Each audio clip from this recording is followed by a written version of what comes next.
Hello and welcome to this tutorial. I will show you how to use TrailerCam and how to implement it into your Unreal project. For this demo, I will open the level located in the Maps folder. I am going to open the third-person blueprint located in the Demo Blueprint folder.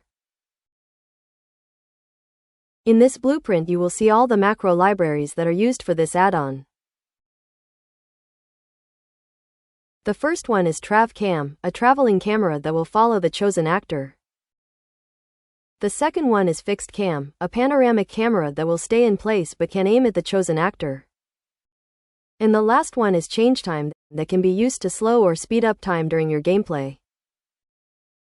Each of these macros can be called using tab and searching for one of the three in utilities at the bottom.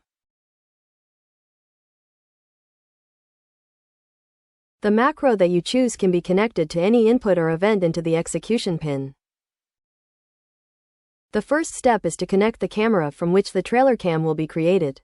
For this example, I will take the camera from the third-person character and connect it to camera start, but you can put any camera that you want. Then you will have to connect the actor that the TrailerCam will follow. In this example, I will choose self, but you could also choose any other actor in the scene. The component to follow will be the part of the character that the TrailerCam will be aiming at. For this example, I want it to follow the head of my character. So I created a component into the skeletal mesh and chose the head socket to parent it to the head.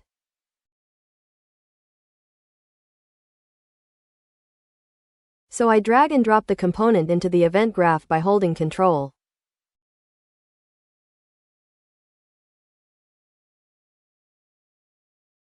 Everything is connected, yay! Your traveling camera is already set, well done. By default, the R key will trigger this traveling camera input.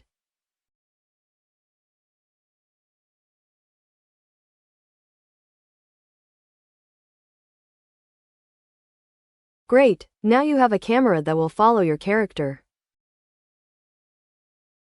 And when you will press R again, by default it will bring the camera back to its original position.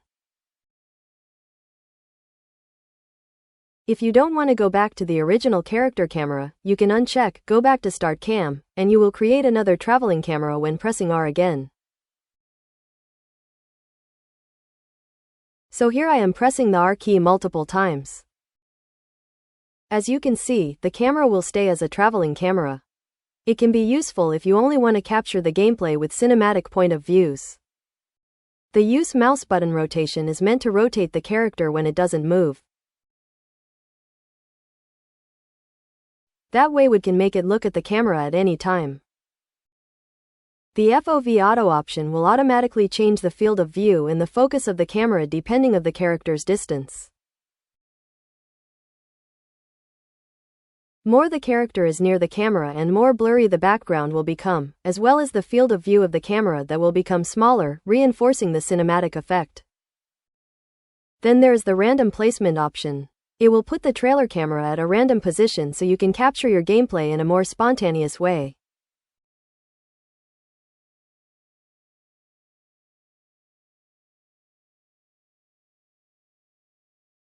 And that way, you can have several shots with different point of views that follow the same action.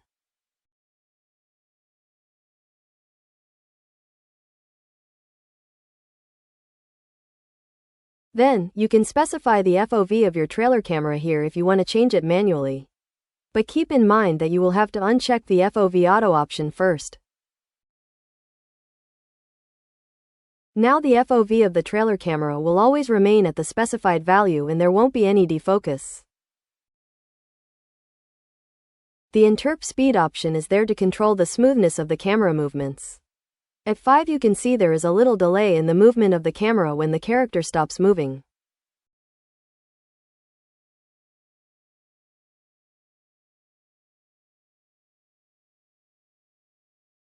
By putting this parameter to 0, you will see that there is no delay anymore and that it sticks to the character instantly.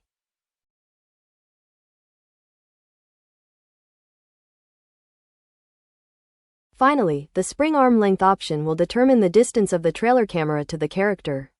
Keep in mind that you will also need to uncheck random placement for this to work.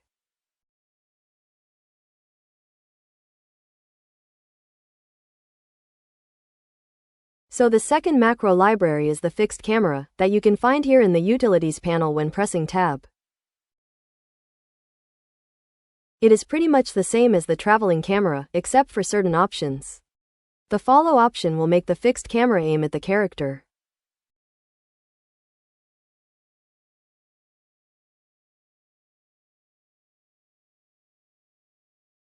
By unchecking the follow option, the camera won't aim at the character anymore and will stay at the same angle. Here you can see that the field of view is still changing to the character's distance. You will have to uncheck FOV Auto to make the camera entirely stationary.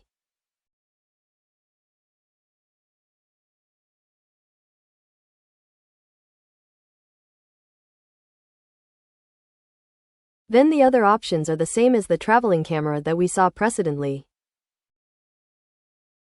Then, there is the change time macro that you can find here.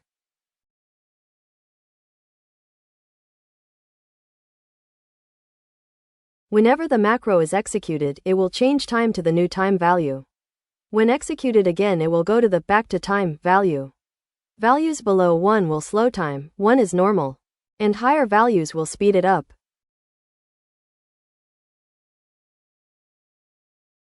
By default, the E button will trigger this function. Look, I'm James Bond.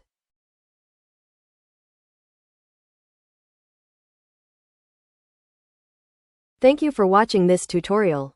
Do not hesitate to contact me on Fab if you have further questions. Have fun!